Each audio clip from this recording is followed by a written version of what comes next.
మోకాళ్లు కీళ్ల నొప్పులకు అద్భుత పరిష్కారం. ప్రకృతి ప్రసాదించిన శ్రేష్టమైన ఆయుర్వేద వనమూలికల సమ్మేళనం పెయిన్ గార్డ్.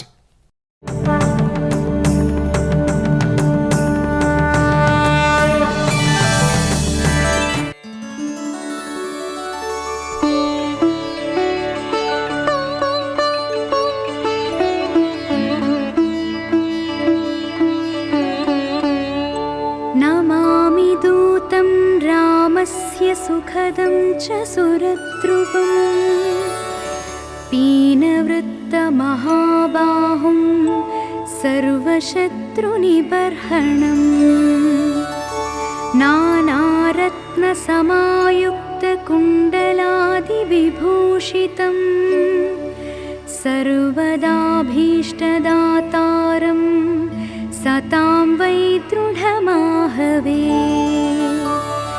వాసినం చక్రతీర్థస్య దక్షిణస్థగిరౌ సదా తుంగాంబోధితరంగస్య వాతేన పరిశోభితే నానాదేశాగతైః సద్భిః సేవ్యమానం నృపోత్తమైః ధూపదీపాదినైవేద్యైః పంచఖాద్యైశ్చ శక్తితః. భజామి శ్రీహనుమంతం హేమకాంతిసమప్రభం వ్యాసతీర్థయతీంద్రేణ పూజితం ప్రణిధానతః. త్రివారం యః పఠేన్నిత్యం స్తోత్రం భక్త్యా ద్విజోత్తమః వాంఛితం లభతే భీష్టం షణ్మాసాభ్యంతరే ఖలు. పుత్రార్థీ లభతే పుత్రం యశోర్థీ లభతే యశః విద్యార్థీ లభతే విద్యాం ధనార్థీ లభతే ధనం. సర్వధా మాస్తు సందేహో హరిః సాక్షి జగత్పతిః యః కరోత్యత్ర సందేహం స యాతి నిరయం ధ్రువం. నమామి దూతం రామస్య సుఖదం చ సురద్రువం పీనవృత్తమహాబాహుం సర్వశత్రునిబర్హణం నానారత్నసమాయుక్తకుండలాదివిభూషితం సర్వదాభీష్టదాతారం సతాం వై దృఢమాహవే. వాసినం చక్రతీర్థస్య దక్షిణస్థగిరౌ సదా తుంగాంబోధితరంగస్య వాతేన పరిశోభితే నానాదేశాగతైః సద్భిః సేవ్యమానం నృపోత్తమైః ధూపదీపాదినైవేద్యైః పంచఖాద్యైశ్చ శక్తితః. భజామి శ్రీహనుమంతం హేమకాంతిసమప్రభం వ్యాసతీర్థయతీంద్రేణ పూజితం ప్రణిధానతః. త్రివారం యః పఠేన్నిత్యం స్తోత్రం భక్త్యా ద్విజోత్తమః వాంఛితం లభతే భీష్టం షణ్మాసాభ్యంతరే ఖలు. పుత్రార్థీ లభతే పుత్రం యశోర్థీ లభతే యశః విద్యార్థీ లభతే విద్యాం ధనార్థీ లభతే ధనం. సర్వధా మాస్తు సందేహో హరిః సాక్షి జగత్పతిః యః కరోత్యత్ర సందేహం स याति निरयं ध्रुवम् नमामि दूतं रामस्य सुखदं च सुरद्रुवम् पीनवृत्तमहाबाहुं सर्वशत्रुनिबर्हणम्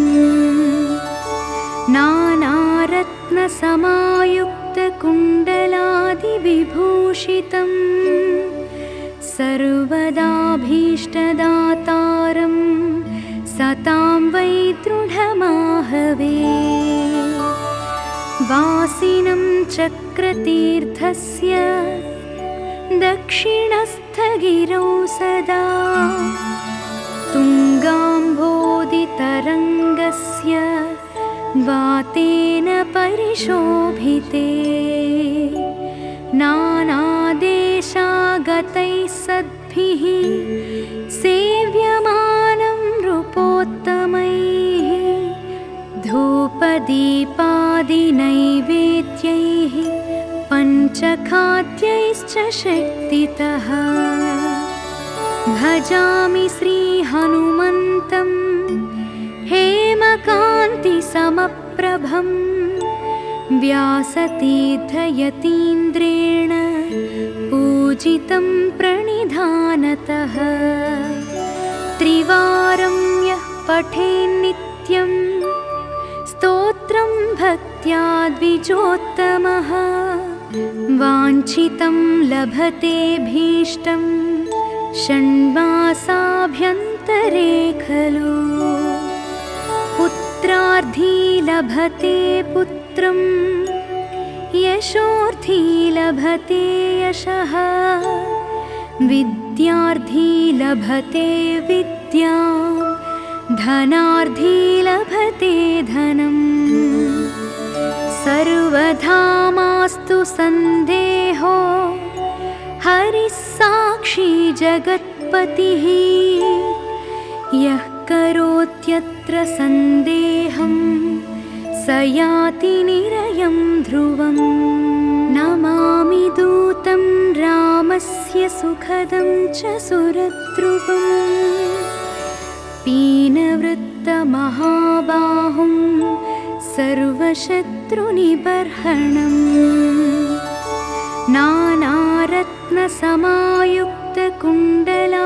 नानारत्नसमायुक्तकुण्डलादिविभूषितं सर्वदाभीष्टदातारं सतां वै दृढमाहवे वासिनं चक्रतीर्थस्य दक्षिणस्थगिरौ सदा तुङ्गाम्भोदितरङ्गस्य वातेन परिशोभिते नानादेशागतैः सद्भिः सेव्यमानं नृपोत्तमैः धूपदीपादिनैवेद्यैः पञ्चखाद्यैश्च शक्तितः भजामि श्रीहनुमन्तं हेमकान्तिसमप्रभं व्यासतीर्थयतीन्द्रेण पूजितं प्रणिधानतः त्रिवारं यः पठेन्नित्यं स्तोत्रं भक्त्या द्विजोत्तमः वाञ्छितं लभते भीष्टं षण्मासाभ्यन्तरे खलु पुत्रार्थी लभते पुत्रं यशोर्थी लभते यशः विद्यार्थी लभते विद्यां धनार्थी लभते धनम् सर्वधा मास्तु सन्देहो हरिः साक्षी जगत्पतिः यः करोत्यत्र सन्देहं स याति निरयं ध्रुवम् नमामि दूतं रामस्य सुखदं च सुरद्रुवम् पीनवृत्तमहाबाहुं सर्वशत्रुनिबर्हणम् नानारत्न दक्षिणसमायुक्तकुण्डलादिविभूषितं सर्वदाभीष्टदातारं सतां वै दृढमाहवे। वासिनं चक्रतीर्थस्य दक्षिणस्थगिरौ सदा तुङ्गाम्भोदितरङ्गस्य वातेन परिशोभिते।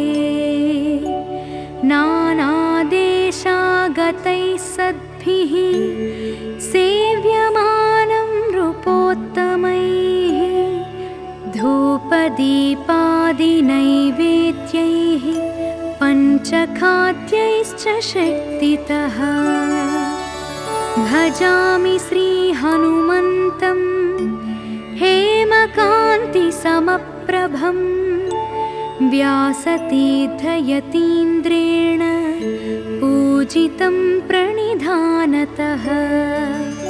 त्रिवारं यः पठेन्नित्यं स्तोत्रं भक्त्या द्विजोत्तमः वाञ्छितं लभतेऽभीष्टं षण्मासाभ्यन्तरे खलु। पुत्रार्थी लभते पुत्रं यशोर्थी लभते यशः विद्यार्थी लभते विद्यां धनार्थी लभते धनम्। सर्वधा मास्तु सन्देहो हरिः साक्षी जगत्पतिः यः करोत्यत्र सन्देहं स याति निरयं ध्रुवम्। नमामि दूतं रामस्य सुखदं च सुरद्रुवम् पीनवृत्तमहाबाहुं सर्वशत्रुनिबर्हणम्। नानारत्नसमायुक्तकुण्डलादिविभूषितं सर्वदाभीष्टदातारं सतां वै दृढमाहवे। वासिनं चक्रतीर्थस्य दक्षिणस्थगिरौ सदा तुङ्गाम्भोदितरङ्गस्य वातेन परिशोभिते। नानादेशागतैः सद्भिः सेव्यमानं नृपोत्तमैः धूपदीपादिनैवेद्यैः पञ्चखाद्यैश्च शक्तितः। भजामि श्रीहनुमन्तं हेमकान्तिसमप्रभं व्यासतीर्थयतीन्द्रेण पूजितं प्रणिधानतः। त्रिवारं यः पठेन्नित्यं स्तोत्रं भक्त्या द्विजोत्तमः वाञ्छितं लभतेऽभीष्टं षण्मासाभ्यन्तरे खलु। पुत्रार्थी लभते पुत्रं यशोर्थी लभते यशः विद्यार्थी लभते विद्यां धनार्थी लभते धनम्। सर्वधा मास्तु सन्देहो हरिः साक्षी जगत्पतिः यः करोत्यत्र सन्देहं स याति निरयं ध्रुवम्। नमामि दूतं रामस्य सुखदं च सुरद्रुवम् पीनवृत्तमहाबाहुं सर्वशत्रुनिबर्हणम्। नानारत्नसमायुक्तकुण्डलादिविभूषितं सर्वदाभीष्टदातारं सतां वै दृढमाहवे। वासिनं चक्रतीर्थस्य दक्षिणस्थगिरौ सदा तुङ्गाम्भोदितरङ्गस्य वातेन परिशोभिते नानादेशागतैः सद्भिः सेव्यमानं नृपोत्तमैः धूपदीपादिनैवेद्यैः पञ्चखाद्यैश्च शक्तितः भजामि श्रीहनुमन्तं हेमकान्तिसमप्रभं व्यासतीर्थयतीन्द्रेण पूजितं प्रणिधानतः त्रिवारं यः पठेन्नित्यं स्तोत्रं भक्त्या द्विजोत्तमः वाञ्छितं लभतेऽभीष्टं षण्मासाभ्यन्तरे खलु पुत्रार्थी लभते पुत्रं यशोर्थी लभते यशः विद्यार्थी लभते विद्यां धनार्थी लभते धनम् सर्वधा मास्तु सन्देहो हरिः साक्षी जगत्पतिः यः करोत्यत्र सन्देहं स याति निरयं ध्रुवम् नमामि दूतं रामस्य सुखदं च सुरद्रुवम् पीनवृत्तमहाबाहुं सर्वशत्रुनिबर्हणम्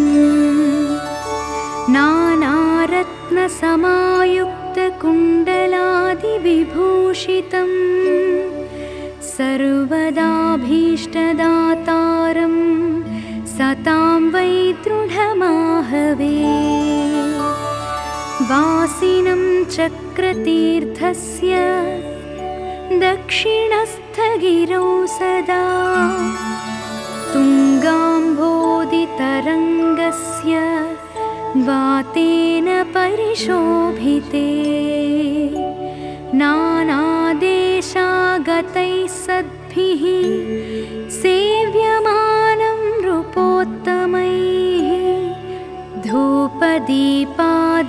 धूपदीपादिनैवेद्यैः पञ्चखाद्यैश्च शक्तितः भजामि श्रीहनुमन्तं हेमकान्तिसमप्रभं व्यासतीर्थयतीन्द्रेण पूजितं प्रणिधानतः त्रिवारं यः पठेन्नित्यं स्तोत्रं भक्त्या द्विजोत्तमः वाञ्छितं लभतेऽभीष्टं षण्मासाभ्यन्तरे खलु पुत्रार्थी लभते पुत्रं यशोर्थी लभते यशः विद्यार्थी लभते विद्यां धनार्थी लभते धनम् सर्वधा मास्तु सन्देहो हरिः साक्षी जगत्पतिः यः करोत्यत्र सन्देहं स याति निरयं ध्रुवम् नमामि दूतं रामस्य सुखदं च सुरद्रुवम् पीनवृत्तमहाबाहुं सर्वशत्रुनिबर्हणम्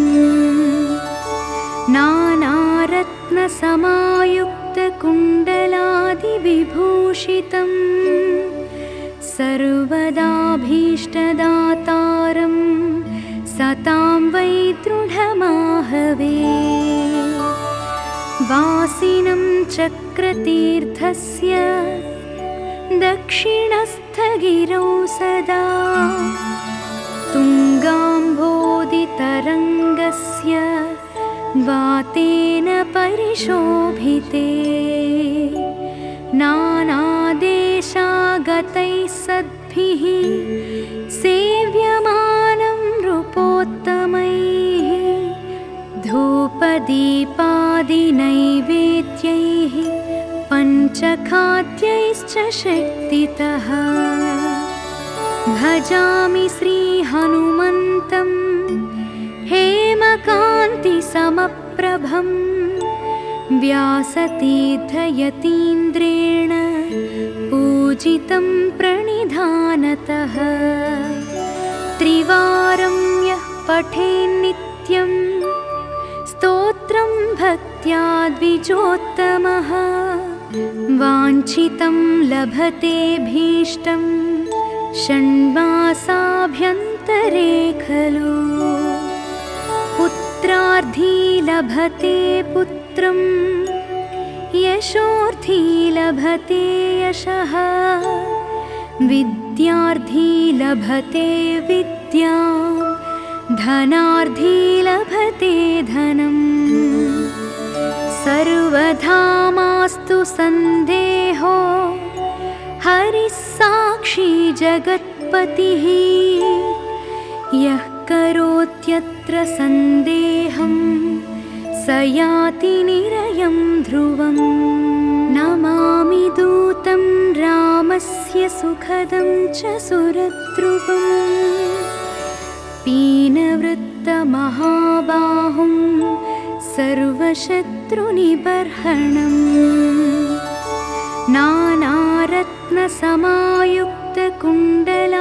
नानारत्नसमायुक्तकुण्डलादिविभूषितं सर्वदाभीष्टदातारं सतां वै दृढमाहवे वासिनं चक्रतीर्थस्य दक्षिणस्थगिरौ सदा तुङ्गाम्भोदितरङ्गस्य वातेन परिशोभिते नानादेशागतैः सद्भिः सेव्यमानं नृपोत्तमैः धूपदीपादिनैवेद्यैः पञ्चखाद्यैश्च शक्तितः भजामि श्रीहनुमन्तं हेमकान्तिसमप्रभं व्यासतीर्थयतीन्द्रेण पूजितं प्रणिधानतः त्रिवारं यः पठेन्नित्यं स्तोत्रं भक्त्या द्विजोत्तमः वाञ्छितं लभतेऽभीष्टं षण्मासाभ्यन्तरे खलु पुत्रार्थी लभते पुत्रं यशोर्थी लभते यशः विद्यार्थी लभते विद्यां धनार्थी लभते धनम् सर्वधा मास्तु सन्देहो हरिः साक्षी जगत्पतिः यः करोत्यत्र सन्देहं स याति निरयं ध्रुवम् नमामि दूतं रामस्य सुखदं च सुरद्रुवम् पीनवृत्तमहाबाहुं सर्वशत्रुनिबर्हणम्